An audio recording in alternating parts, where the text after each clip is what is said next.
All right. Good evening, everyone, and welcome to The Truth Behind the Truth. I hope everybody's having a fantastic evening this evening.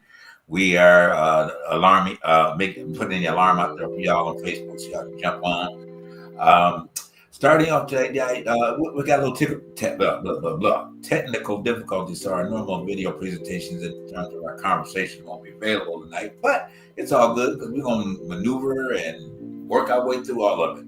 I guess y'all wonder why we're having the King of Pop in the beginning. We'll talk about that in a minute. Let me just go ahead and do our particulars real quick. Want to encourage you to support us. All right, like, and share. We thank you guys that are starting to do that even more. So we are seeing that and seeing the numbers growing. So just continue to share. Thank you for my Instagram people. We hopefully will be live on Instagram next week. Okay, and be able to broadcast there live. But I thank you those that have been sharing from my posts, things like that on Instagram. Hubby is on Instagram again, finally. Sort of. I'm not into the social media stuff like that, but I try. I do what I can do. Yes, that's all we can do. Right. Do what we can do. Absolutely. So, with that, your support, your financial support is greatly appreciated. Please support us through your financial means. All right, through our Cash App and our Venmo accounts. And the information is right there on your screen. Right there on your screen for you as well. You can also send an email contacting whether maybe Zelle or the opportunity that you would like to utilize. Send an email to TTBTT and we will reach out to you through that method as well. So we thank you for your continued efforts in season 6. A couple other quick things that we're going to dig in tonight. So we got confirmation that Samson McCormick, he will be with us in the next couple of weeks, okay, on one of the Tuesday nights. So we're excited to have him back, hear about what's going on in the comedy world. We also heard from the other wonderful comedian, Heart and Whelm of our show, Coco Brown. She'll be back in a couple of weeks as well on, join us on the wonderful Tuesday night. And I do have our first guest of the month. Her name is Maureen. She used to be a former co-worker of mine, but she is very passionate about the conversation that we are having. And she works in the city here of LA in the homeless division. So we will be able to have a great conversation about what's going on with people in mental wellness and all those type of things. So excited about that. She is so excited about coming on board, and having a conversation with us. All right. So we are looking forward to some great things, and there's a couple of people just waiting for the confirmation of the dates, and then we'll be getting some more guests in with us. All right, Charles, how you doing tonight? I'm good. Hey, a girl to Indy. Hi, I see you here for the show tonight. Thank you, Miguel Augusto. I don't know how to speak Spanish, but I guess that's saying good evening. I'm not sure. Thank you, Miguel. Appreciate it. Welcome. Yeah. Quiero a foto da Lucera. Okay, I'm not sure what that says either, but okay. Yes, all right. Excellent. Thank you for joining in tonight. Honey, how you doing? Oh my goodness. As ever, I'm doing fine. Okay. This weather is something else. You know what, Charles? I should be asking you, how's the weather on the East Coast? Actually, it's pretty good. We had a cold front come through, which dropped the temperature down to about 40 something. But it's been pretty decent. It's been raining like cats and dogs here. Yeah, I got the mudslides and stuff going on. Yeah, because of the burn scars and all that. But I love the rain. Especially when you got days off. That's the best time. Yeah, because if you're not working in it, it's the best time. I've been working in the rain, and it's been really messing with my throat a little bit. It's just so funny. I have no issues we need rain out here in LA. It's, at the end of the day, it's very rare because I've been talking to a lot of my coworkers that they see rain like this. It's been raining for 4 days almost. It's been 4 days. Yes, it took a break today. It's coming back. Thursday. It's coming back Thursday. So it's almost like a record, I think, right now for the rain. Yeah. So it's an interesting thing to see because when we first moved here in 2020, it didn't rain like this during this time of the year. Mm-hmm. Actually, we were going still through a drought during COVID. And we actually have to wear jackets in Florida today. Wow. You had to wear long sleeves. I'm sorry. Wow, that's Well, interesting. that's okay now. That is okay. I mean, is that me? Oh, yes, you clap it. Okay, it's like, wait a minute, is that me? Yeah, Well, they got some cold weather. You got to give an applause to that. Oh, yeah, I know, right? Yeah, That is certainly the truth. So, what about Michael Jackson? You brought up Yes, Michael. I did. So, Charles, can we put it back up again? Just have a picture of it. Okay. One second. Something odd is going on YouTube because it's showing that side versus showing the multiple side. But okay, that's all right. So anyway, if you see us in split screen or double screen or something, we're developing new techniques. Okay, so and you'll see in the next coming week that how it's going to be, in that regard as well. Me, I know. I was looking like, are we in, those types of mirrors that we, reflecting? But go ahead. Go on with the topic. So it came out on, I think it was on X and all of the other social media aspects about Michael Jackson, and I've been a Michael Jackson fan all my life. Jackson 5, Michael Jackson, Janet Jackson, the Jacksons all my life, and every success that remains and can be is just so exciting, even with that being said, there always will be considered America's first royal family of music, the Jackson, because nobody's ever accomplished what they have. They've been those that tried. You got the Osmonds. didn't work too well for them. At the end of the day, for some odd reason, I don't know what that was, but I think it was towards trying to make Donnie in competition with Michael, and that could just never work. At the end of the day. So anyway, enough with the Osmonds, but then you had the Silvers, and then you had the Barge, on the Barge, and you had all these other groups. And what was the other one from Hawaii? The Jets. And the Silvers.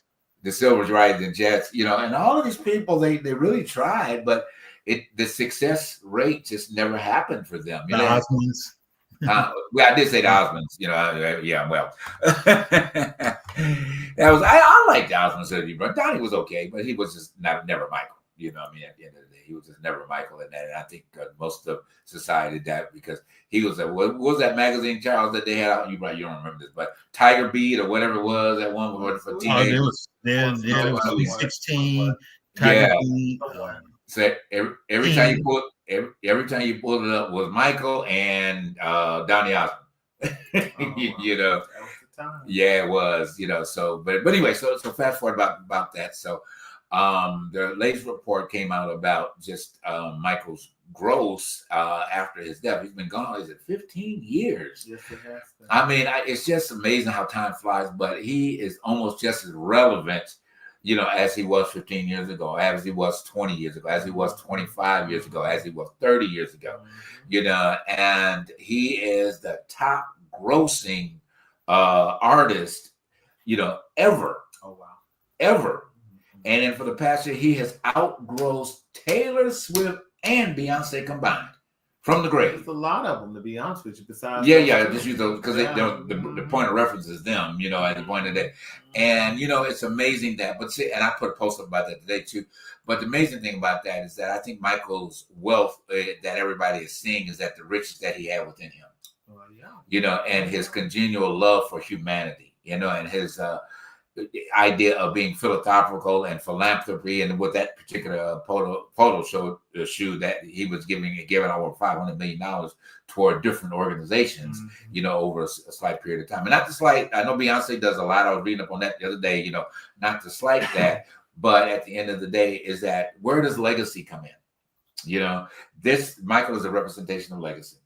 I mean, she has a legacy. Don't count her out. I mean, at the end of the day, she has built up a legacy within the generation that she's performing for.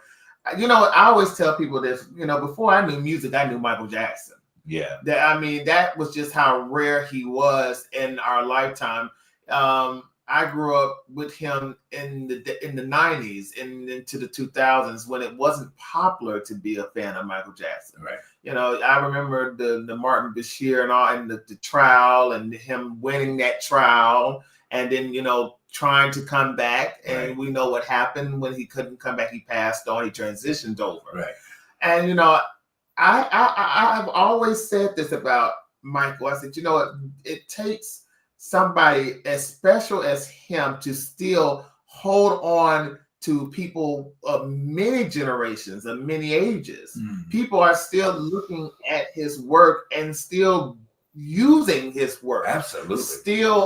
His work is still inspiring. Absolutely. And one thing I can say this for the MTV generation, which there is no MTV right now, but for that generation, he officially gone.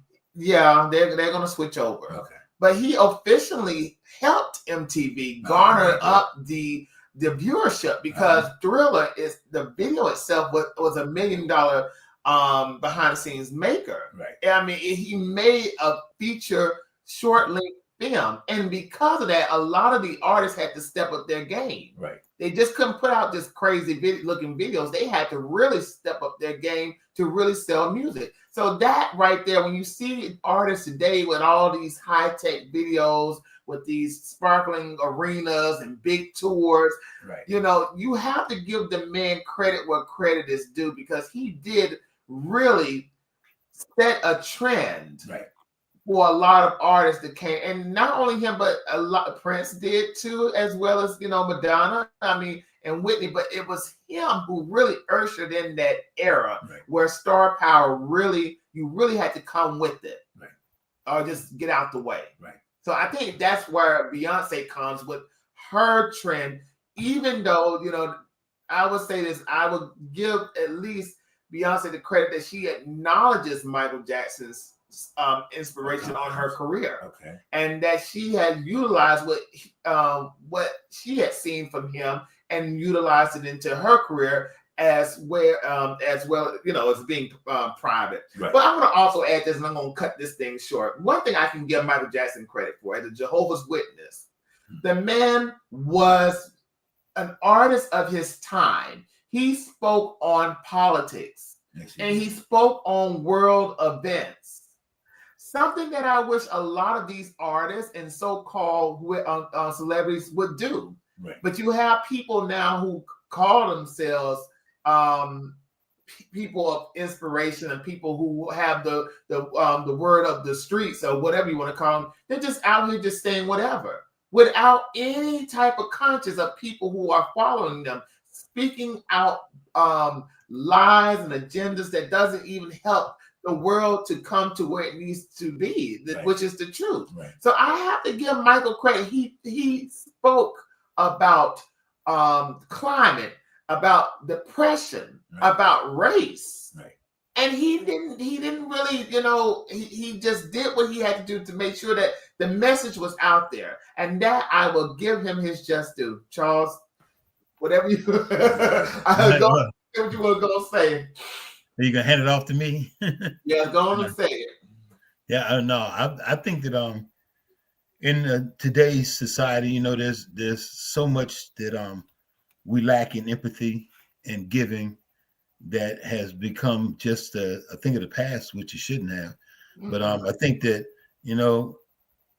I see where Emmitt Smith donated to 108 schools, paid off their lunch bills. Wow. So that they would be able to have the kids at those 108 schools in Texas could eat and have lunch, and it's time where people like Bezos and them have so much wealth, it's beyond even their imagination, and they could actually help so many people, but they leave it up to the government to do, and they don't even pay taxes or even contribute to society as they should.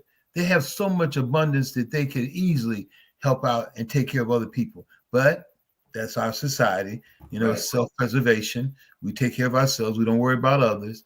I got mine, pull yourself up by the bootstraps. Who cares if you got strings or boots to wear? I just take care of yourself. I'm doing me, you do you.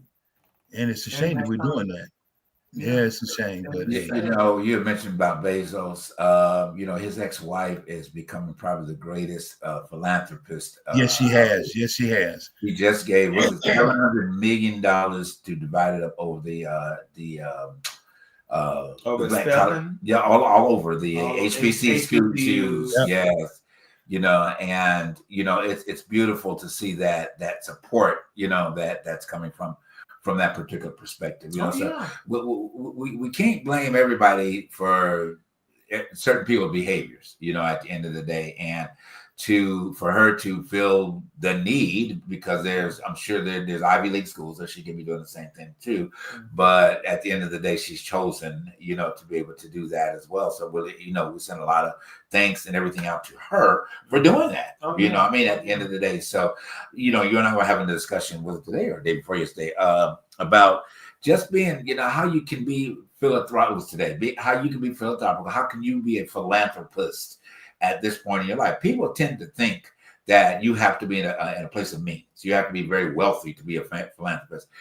If you look at it, typically here in LA, and I'm sure some of the other states, New York, Chicago, different ones, and even in Atlanta, when you see people living on the streets, okay, and then when you go by tent cities and all these different things out there, or someone comes to you in Atlanta, Church's Chicken, or or McDonald's, and they ask you for food or whatever the case may be, you have the disposition to be able to offer that and give that to them, or not even necessarily wait. When you see them waiting, say, "Can I bring you something out?"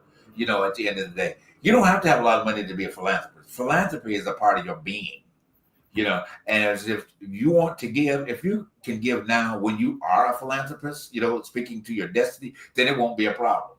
But if you're stingy right now, guess what? You can be stingier then at the end of the day, and you'll be worried about people taking money from you, So philanthropy starts within, and it's a state of mind, and you really want to give to people or organizations that are available, to be able to do that. So you don't have to wait till you make money to be able to be a philanthropist. Everybody's a philanthropist if you want to give. Yeah. At the end of the day. But anyway, so enough of Michael Jackson and giving and all that. I hope y'all can be the philanthropists to our to our D here, all the truth behind the truth. We love your philanthropism, and doing so with that. But let's go ahead and dig in. Today. Oh, was there one thing we had before that? Oh, yeah. Trump, we want to get the entertainment out of the way, so we don't have to reverse that. So you guys know this weekend, all right, we've been so excited. Can you believe it'd be a year on Saturday that we sat in the theater and saw Wicked? And this Saturday we are planning to go see Wicked for Good. You know what I'm saying? It's been a whole year.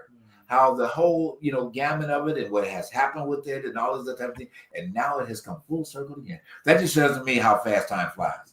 Because when Wicked first was introduced, it was like, I got to wait a whole nother year, and then went through. That year has passed. Oh, yeah. And it's January yesterday. Yeah. You're like, all right. It's January yesterday. And it's going to be January tomorrow. Before it's all said and done, it's going to be January tomorrow. So, it is it's a great opportunity to be. If you guys haven't seen the movie, really encourage you to see it on your streaming platforms right now to see Wicked and then Wicked for Good. And it looks like it. I mean, they went back and really brought some more things to the story outside of the stage play, version of it, the continuation of the half. There's a portion that they bring in about the Wizard of Oz. Oh yeah, it's around this part of the play story, or the story itself. They do appear. Right. The characters from the Wizard of Oz will appear. Right. So I don't want to tell too much because I know those who are watching the show probably haven't watched the first, but they will want to see the second. So I always say, to be honest, when this show came out, when the story came out of Wicked, I was in high school. And people made such a big deal about it being on Broadway. I was in a music class, so music theory class, took choir. So my music teacher always talked about this Broadway show, Wicked, and I just was like, well, me, I didn't think too much about it, but I would hear them sing the songs. You had theater kids that would come through and they would just be raving about, how great the show and all this other stuff was. But it took until we went to go see it in Atlanta because we saw the actual show. Right. But to be honest with you, to see how they did it and to see how they four times. Yeah, he's seen it 4 times. I only saw it once. Right. But to see how they interconnected the stories and how the storyline is the foretelling of the Wizard of Oz. Because the Oz books come like the Harry Potter books. Right. So nobody reads as much as those books now. Right. But but the fact is that I like the fact that they actually, the movie itself has really stayed with the play. Right. Nothing is really, they have not taken too much away from it. And it's so good and it's so great that Cynthia and Ariana, they have that relationship that really helps the story and makes the story so real. It brings their connection really brings out the characters. And you know, I have to give it up to Cynthia Erivo. I mean, she is very talented, especially when it boils down to her knowing about singing, knowing her acting. But you know, I have to, you know, give props where props is due, because I'm not that big of a fan. You know, Cynthia Erivo is a fly by night with me. I have my picks. I really do, but I have to give the girl credit. She is holding it down. So you know, hey, bravo to that. Absolutely. So we're excited about it. I know last week we showed you guys a clip of how Cynthia has been very congenial about this character, but at embracing it enough to embrace other people that found themselves in it. And the young girl that was, I think she was in England, you know, at the time, and the young girl was going to commit suicide. Yeah, she was only 12. Only 12 years old. 12 years old. Yeah, and the character spoke to her about what she was going through in life, you know, and then of course when Cynthia was there, you know, she came to see her in the little talk session that they had and came up with her doll and explained all. We showed it last week. I think I erased it now, but anyway, but great. So guys, go see Wicked. All right, go see it. Make it number one like it was a year ago. But I think this is going to be even greater than it was, because they set this up already in a marketing strategy to take over the world. You know, versus taking over the U.S. Yeah, it's already done that. But they did all of the premieres, everything were all done. The only U.S. premiere was in New York. They didn't even come to L.A. to do it. I was like, oh man, y'all. You know, but anyway, you know, but they plan to make that money. But I'm gonna tell you that they definitely plan to do that. But anyway, moving on. So all right. Congress and Senate and the House, and they all finally came together on one thing: pedophilia. It's a shame. They had to come together on pedophilia. The only thing that could motivate them, I'll say it one more time, pedophilia. Instead of premiums. Yeah, well, instead of premiums. Pedophile premium, you know, what weighs out the difference? Pedophilia, okay? So people won't be able to buy it. The pedophilia will be identified. Hopefully. Yeah, well, you know, we'll see. Hopefully.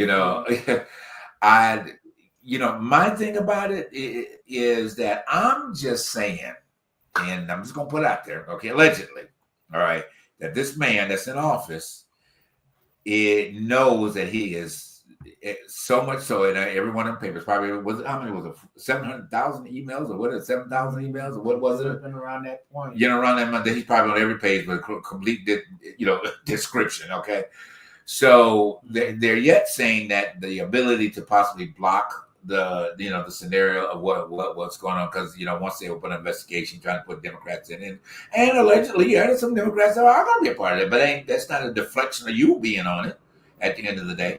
But I just think, now y'all can write me, tell me I'm wrong, please do, okay, that this is going to be another Watergate scandal. Oh, wow. Okay, I said it earlier on, okay, that it's going to push him to the point that in order to try to save face, he's gonna resign. Well, can I share something real fast? Sure, please, of course. All right, let's try to do this. Okay. What you got for us, brother? I got a little something I want you all to hear. Okay. Sanitizing these files. There's a facility in Winchester, Virginia, where they're scrubbing the files to take Republican names out of it. That's what I was told by a pretty good source. What I do want to talk about is I've been recently told the reason they're going to be releasing these things, and the reason for the flip, is that they're sanitizing these files. There's a facility in Winchester, Virginia, where they're scrubbing the files to take Republican names out of it. That's what I was. Wow. I'm not surprised. Yeah. I'm not surprised about them sanitizing the information. And the saddest thing about it is, this situation should have been out a long time ago. That's my whole gripe with this whole entire thing, is that,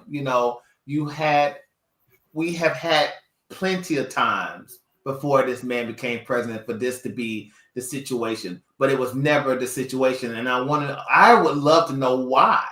Okay. Why let's break this down. Okay. Because I'm a political junkie. Yes. So This case was reopened when Biden became in office. He handed over to Merrick Garland to open back up and investigate. Exactly. Merrick Garland drug his feet, and I'm not trying to be biased. The truth, Charles, the truth behind the truth. But they didn't want to hurt another white man, so they drug their feet, tried to do it with kid gloves, because Democrats have no balls. They always want to, let's all kumbaya, let's be together, let's not be divisive. And so they drug their feet thinking they could get this case through.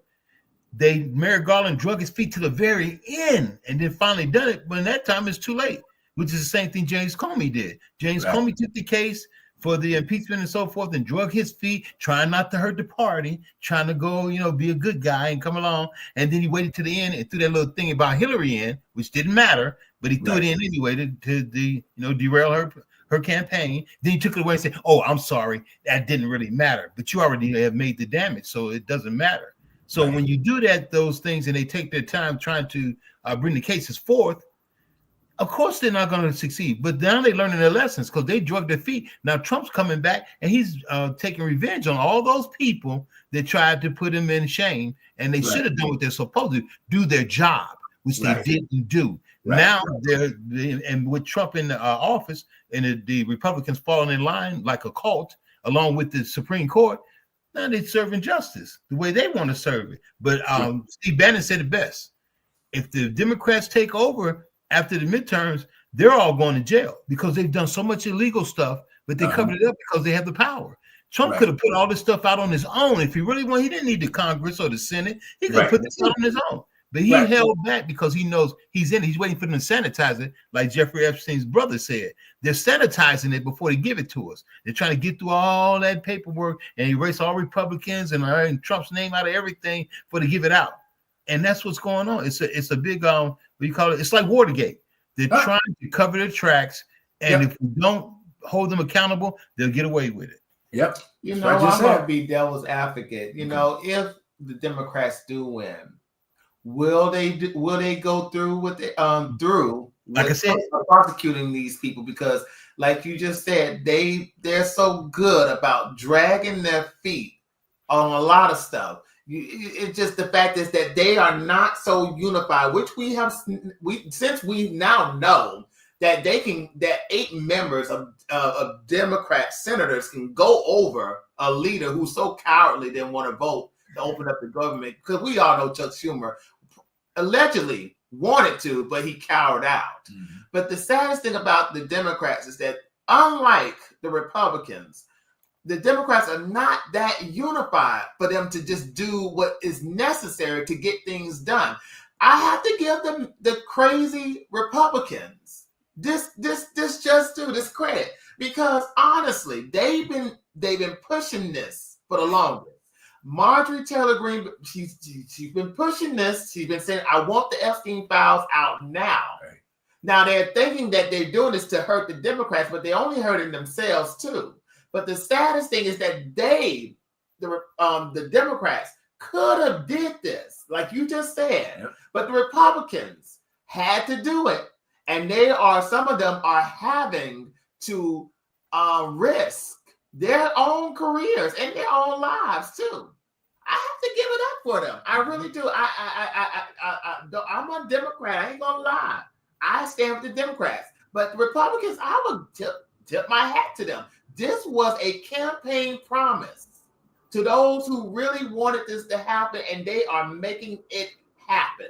The saddest thing about this situation is that they're going to try to find a way to undermine the situation by trying to, like you said, expunge and sanitize this. But as I keep saying, the Democrats, if they want to, they can have the upper hand in this situation too, and get they're weak.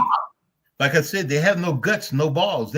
They are too busy trying to not be divisive and go the high road rather than going low. And at the same time, they're losing the fight. You can't fight a snake with a feather. You just can't do it. You can't tickle him. Yeah, you can't tickle him and hope he'll say, hey, I'm your friend. No, he's going to bite you. And he's going to do what he needs to do. He's going to be true to his nature. And that is what's happening with the Republicans. They're holding themselves as unified, even with it being wrong. they're holding themselves as a unity. They know they're in the wrong. They know they're breaking rules, but they don't care. They're staying unified. And that's the problem. Featherman, he should be thanking people for giving him his job back after he had the stroke. But he's out here going, I don't want to be divisive. I want to work with Trump. That's the same thing, Steve Harvey said when he went out there when Trump won the first time. And Trump dissed him and he looked stupid. Until these people realize Trump is only worried about Trump. He doesn't care about the country. Look, we're standing on the edge of a war with Venezuela right now. He's got our ships out there, everything, waiting to go to war with them. For what? Then he's standing by to go to war with Africa because they're persecuting Christians. Did you see Nicki Minaj speech at the UN? That's the next question. Yeah. And come on. I mean, and I say this the most humbly. I served in the service and I served my country. I've been with my country during peacetime, lost 16 fellow sailors at a plane crash. I've been through a lot, but I don't understand why we don't take care of our own country and look at this man as divisive, and I hate to say it, as a traitor to the country. He's not doing nothing for us. Nothing. Well, no, I completely agree. I still am admitted that how many people at one point, during the election, getting ready last year at this time, how people just voted for this man. I don't get it. I get it. I get it. I get that we are, some of us, and it's not the fact that, there were people that voted, but then there were a lot of people who didn't vote. Yeah, that voted. And I know who didn't. And let me give you this one example who didn't vote. Pharrell Williams. I know he didn't vote. That's because he don't vote. I know he didn't vote. But somebody to make an idiotic statement talking about, well, I'm apolitical. And those who choose politics and choose certain parties, they're part of the division. Brother, go sit your tired, rich behind ass somewhere. Who cares? I don't care. He swears that if you excel, they'll pick you. But that's the purpose of civil rights. That's the purpose of DEI. That is the purpose of quotas, because you're not going to be noticed as a minority for being excelling in your field. You won't even get an opportunity. And I tell people this all the time. The purpose of DEI and all that is to get an opportunity. It doesn't mean you're going to get the job. It just means you get seen. And that's all that counts. At least if you get seen, you have an opportunity to showcase. But if you can't be seen, you can't showcase anything. For real, somebody, well, if you're good, they're going to close the door and bring you in. No, they're not. They're going to look at you and say, as Charlie Kirk says, I wonder if you qualified because you're black. Yeah. And to be honest, we just talked about that, Charlie. Go ahead. But you know what? To be honest, they didn't think Obama was qualified. Yeah.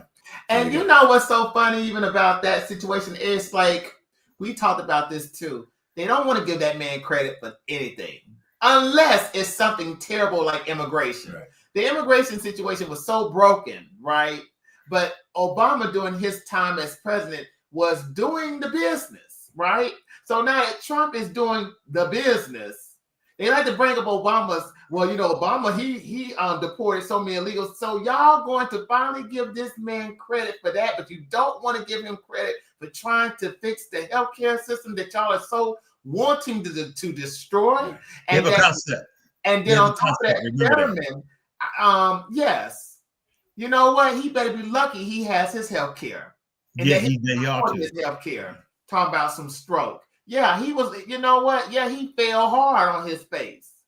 And unfortunately, I don't know if that was spiritual, because, hey, I look at things like this. You did the dirt. Right. And for a few days after that had happened, you fell on your face? No.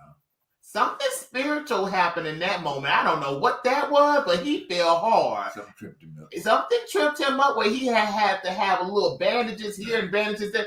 That was some spiritual warfare going on with that. And honestly, yes. If I was Fetterman, let me just also add this. We don't get off to that. Hakeem Jeffries, he better watch himself, because there's a 27-year-old New Yorker, black guy, who's going to primary him in the midterms. And if he comes out with a better argument, I might look at Hakeem Jeffries side-eye, because Hakeem ain't been doing the work. He has not been fighting hard enough for me. Well, let's play devil's advocate. And this is the thing with Hakeem. And how do you go to the ghetto and try to be cool when you were born in the suburbs? Oh, cool. That's Hakeem. Hakeem can't speak the language because he's not acquainted with it. It's just like Trump and Bush. Bush couldn't tell you how much milk was because he's never bought milk. I mean, Right.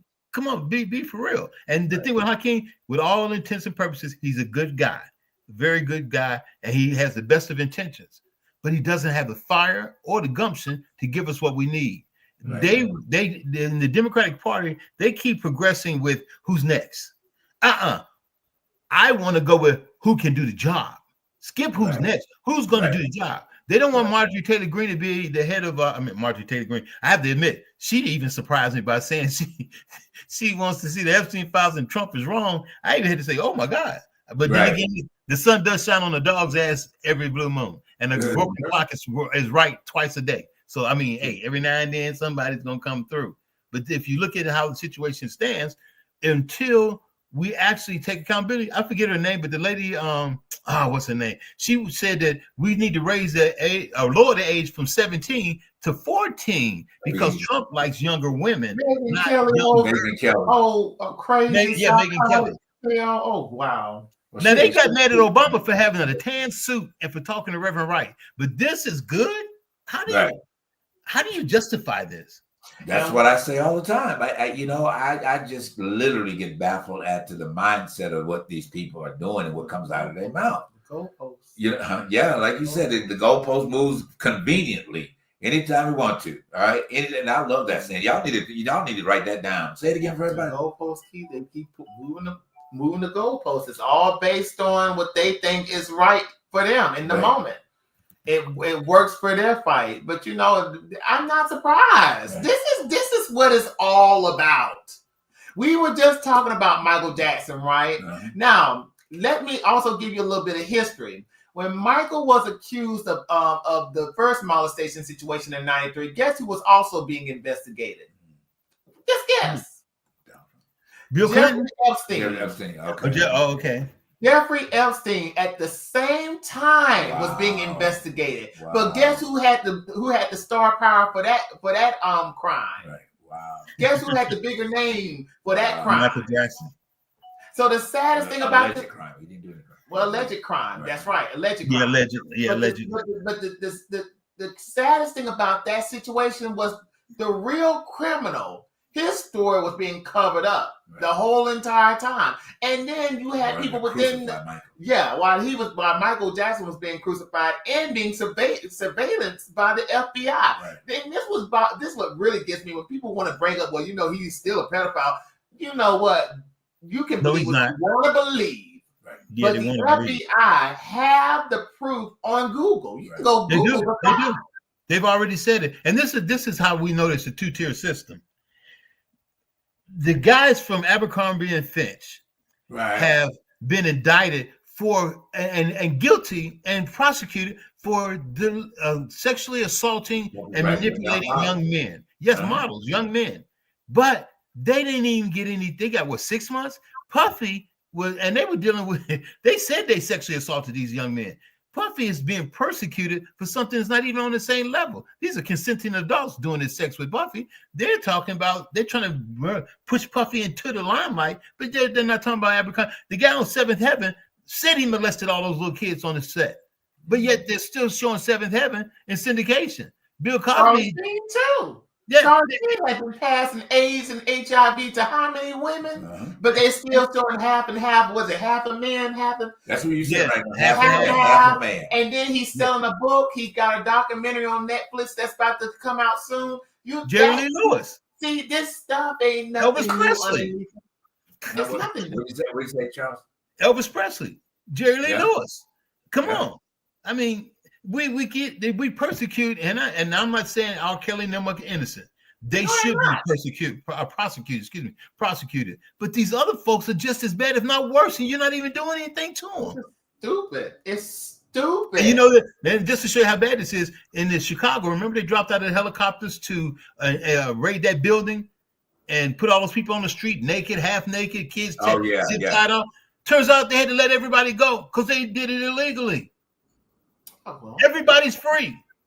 Out of over 100 people, they had 8 they thought was guilty. Turns out they weren't even guilty. They had to clear everybody. You know, when you open the door for corruption, which, you know, with Americans, you have to take responsibility for that. You open the door for corruption, you're invited to come in, you know, and now that anything that reflects corruption gets a hall pass. Does any of them. You know, and everybody that he's let off, everybody has done all the situations. It is what it is at this point with, you know, with the whole, you know, perspective of it all. But anyway, we got to move on. We can't talk about that food for too long. No, we got to move on to that. But, you know, it's go ahead and take the next, we had the next discussion.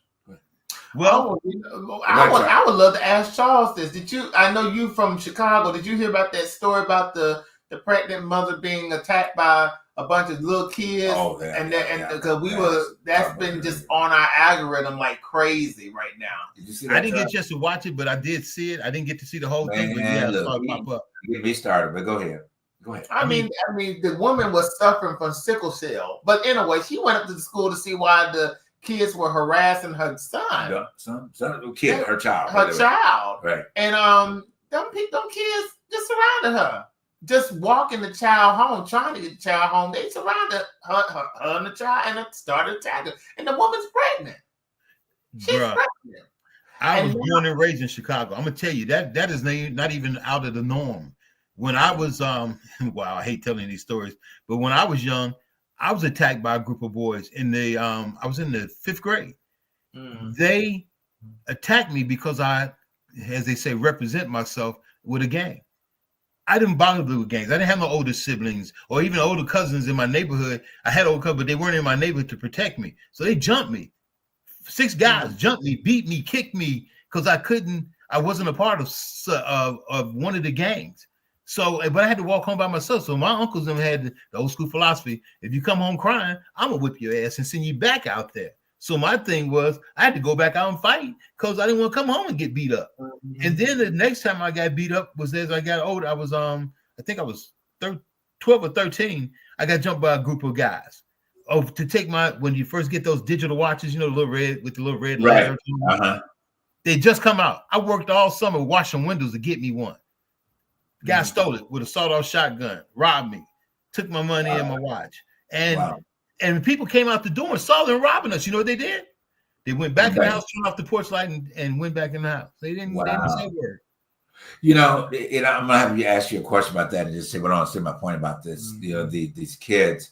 You know, we had a heavy discussion earlier today about the same situation and that, and I wonder where the parental involvement in life has gone. Okay. Number one is that in communities, and typically communities of color, we have nobody speaking life to them. At the end of the day, we don't. Okay. The institution that we want to throw up in everybody else's face, that book that we want to throw up in everybody else's face, that institution that supports that book wants to throw up in their face, but they're not doing anything to better the community. No, they're not. Okay. No, they're not. And that is one of my biggest dislikes about that organization. I'm trying to say it today, okay? You know, but I'm throwing out hints. So those of you that know that I'm throwing out hints, yes, I'm talking about that group of people, okay? Pimps in the pulpit. Yeah, exactly. That group of people that has allowed this behavior to overtake communities, okay? Rather than speaking truth to power about life and where they fit in life and how the greater part of them will help them make better decisions. Okay. They never talked about the greater part of them. Okay. They talked about, well, you can't do this. You can't go here. You shouldn't be putting this on. You shouldn't be putting that on because your higher power, I'm trying to say it, y'all, is displeased with you from the moment you walked in the door, from the moment you came to the planet. He was displeased with you. Yeah, so, you were a sinner. Yeah, I didn't want to say that. Yeah, I'm trying not to, you know, say those words because then somebody will say I'm implicating a certain group of people. So I'm going around the back door, coming in the front. Okay, you know. But the whole idea of that, and then then you have that same platform that was utilized from the early 50s down throughout the 60s to 1968 when it ended. Okay. And that platform was opened up and it ushered in an idea of embetterment for a group of people. when 1968 hit, that embedment for the group of people just changed and became about, did you bring your money to the house today? I ain't gonna say that other word to start with a D. I ain't gonna bring it, or how much more can you start contributing? And then the point of making you feel less of who you are as a person. So when you don't feel good about you go around and you raise kids that don't feel good about themselves. Well, my son tried to be a gangbanger in Virginia, of all places. And I had to break him of that because he has relatives in Chicago. He wanted to be like his cousins and all in Chicago. So he's in Virginia trying to be. But, like I told him, that's not a very not only lucrative, but prosperous endeavor to be in a gang. And until you actually be involved in it or get that eye-opening, be woke to it, you don't really understand it. But this is the thing I tell people too. I watch my kids, but I can't watch everything they do. And I'm not able to oversee them you can helicopter all you want.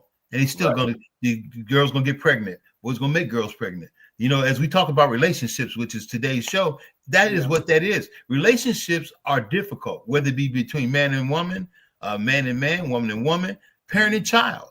It is very difficult to have in society today because it takes two parents to raise a household.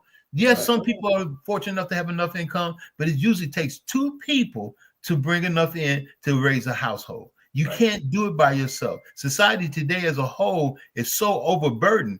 I try to, my daughter told me the other day she has two young boys, and one of them's autistic. One of my grandsons is autistic. And she goes, Daddy, I don't know how you and Mama did it.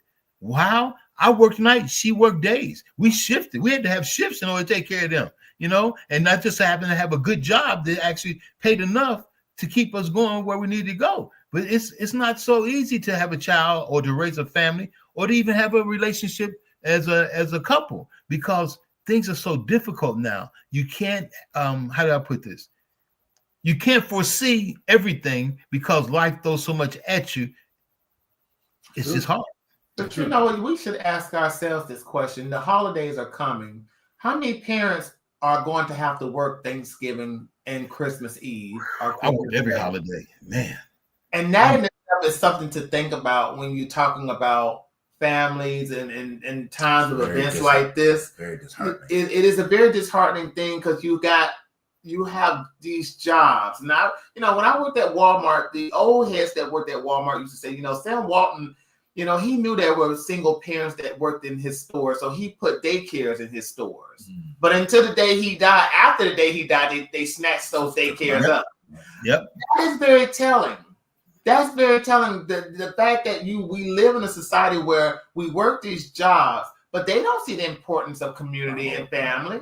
They don't. You might have a sick parent at the house, and you're working in a warehouse. You might have a sick wife or a pregnant wife. Yeah, they might have leads, but then it's only a certain amount of days you can take off. Dementia is on the rise. What'd you say, Dementia is on the rise.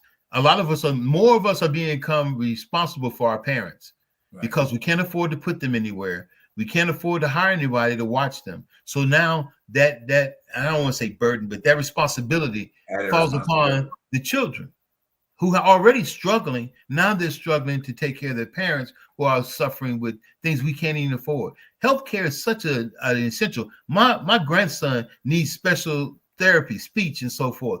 Now with the change in the Medicaid, he can't get it. And that's a shame. And now they're doing the college system. The college system now becomes there's two tiers. There's professional and then there's regular.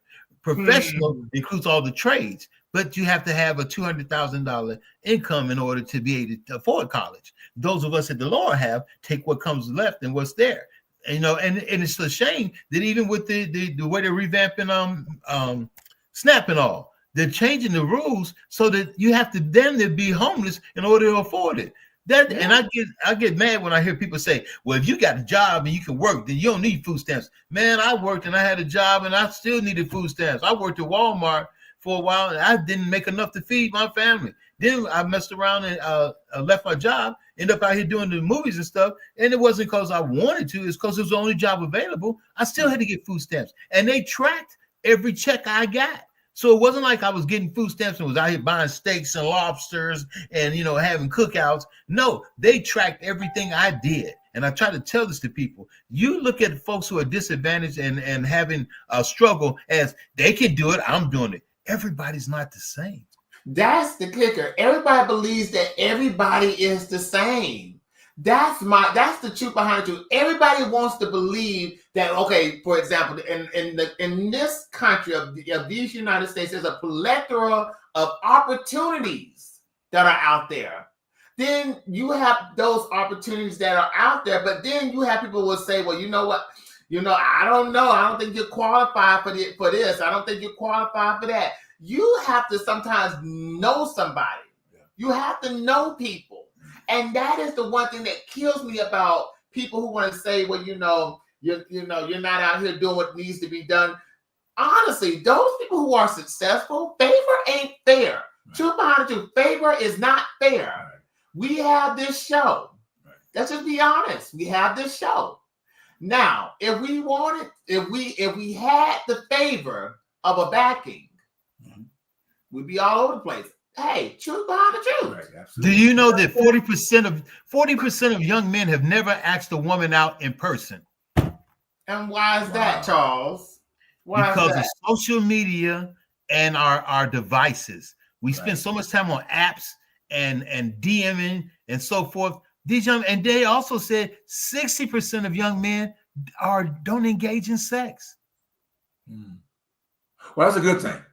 They don't engage. That's a good thing. They don't engage. That's a good thing. That's a good thing. Are they practicing self-love? Is that what you're trying to say, Charles? That's right. They spend all their time in the basement with a phone or a tablet or a computer, and they don't have the time to get out there and do it. It's easier just to sit in the basement and be your own surrogate. So that's depression. That's another symptom of depression. So most men are depressed. So when you are depressed, you do those things because you have nothing, because you don't feel like you have aspired or you have not accomplished anything. Well, rejection is a large part of that. A lot of folks don't want to be rejected. We're in a society now where everybody gets a trophy. We all play, we all get a trophy. It's not a guy who excels get the trophy. Now everybody gets a participation trophy. Nobody fails. We all are included in it. There's no competition, so to speak. You know, even in school, not high school, but school, kids are passed along as long as they get along. It's not a matter of did you learn your math, did you learn your reading? No, you get along so you can move along. In Chicago, we got a phrase that's called "get down or lay down." And that's just how it works. You either get in it or you lay down and just let everybody run over you. Right. Nobody actually participates in it to excel. They do what they can do within their own little bubble. And that's why we have what we have when it boils down to this healthcare, to the SNAP program. We have what we have in the White House because that's all we do is lay down and let people ride all over us. So that is the truth. Yeah, true. So here's the thing. Yeah, as we know, we didn't really kind of up it up at the top of the show, let you guys know that we were going to be talking about the forms of relationships and how we build relationships around different things. But you really kind of hit on it just a minute ago, Charles, and you did too, about how we're finding each other, building relationships with ourselves.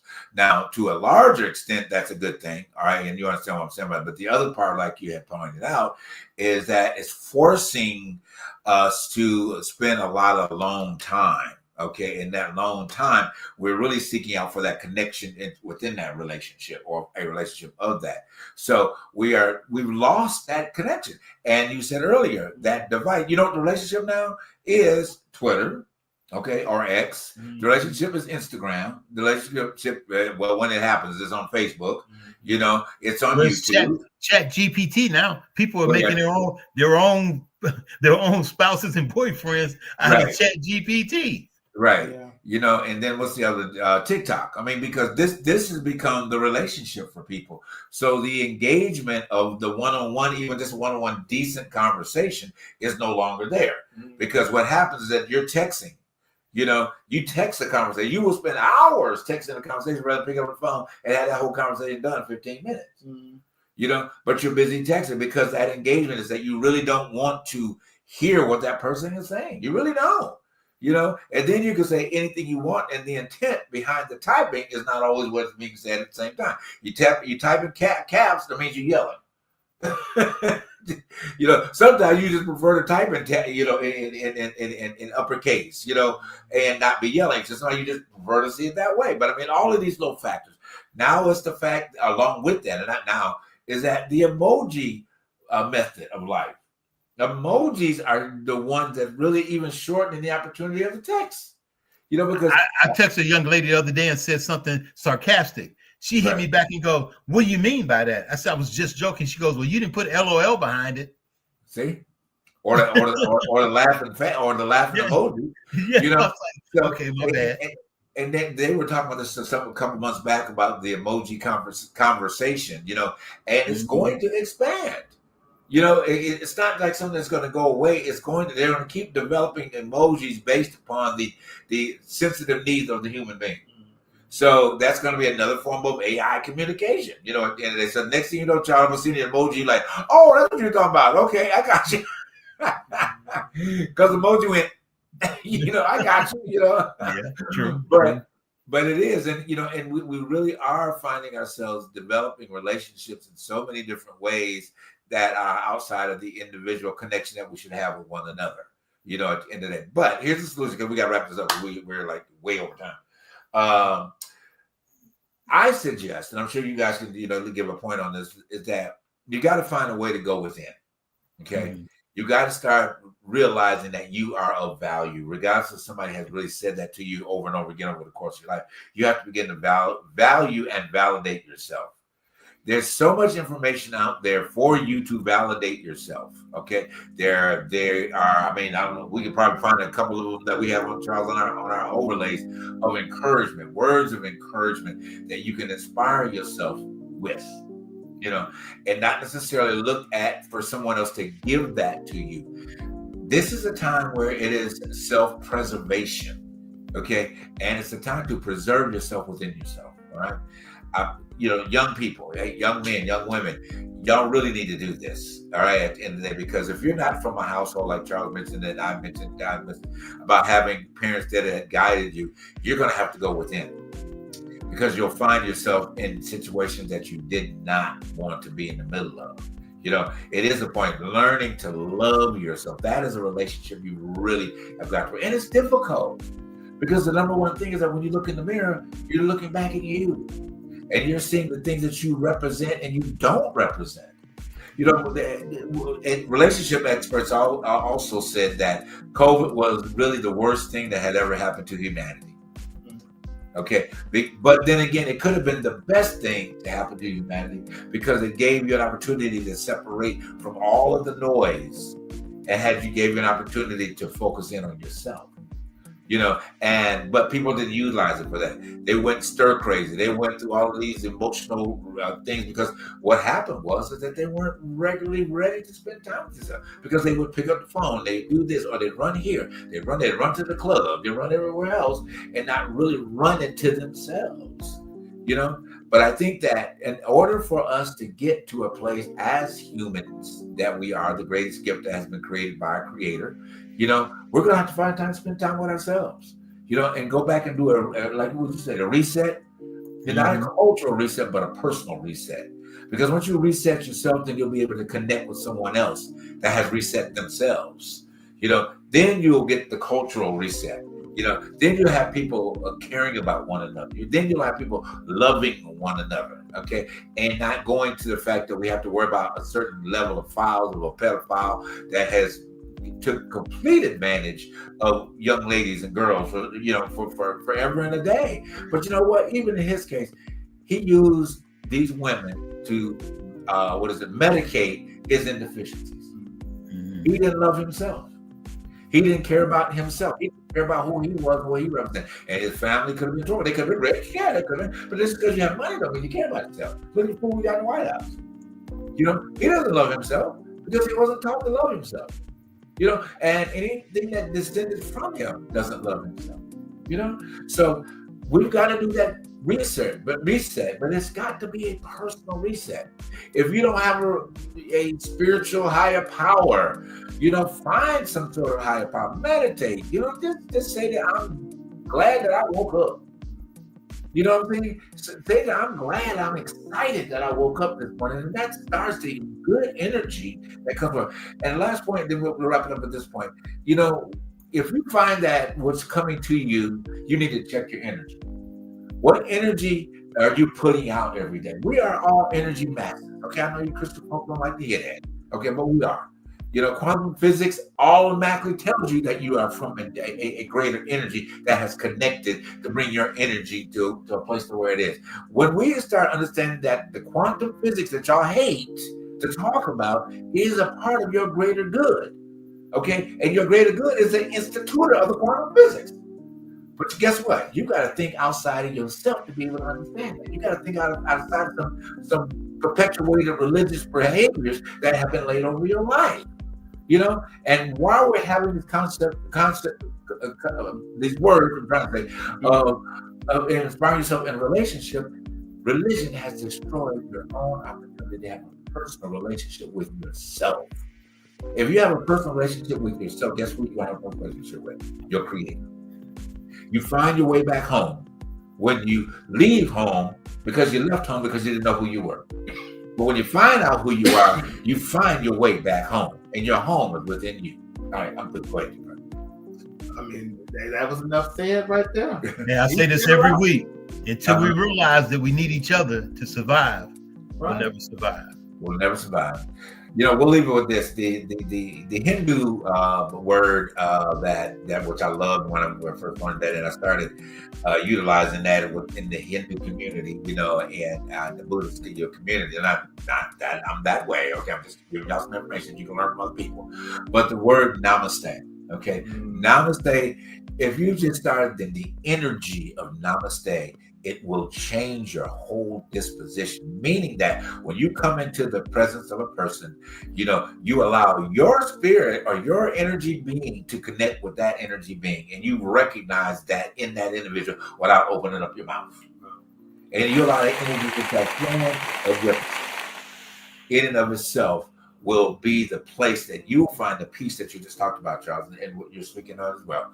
Work on namaste. Put that in your psyche this week. Okay, the psyche up here. Just say, I'm going to operate in the namaste principle. I'm going to develop a relationship in namaste.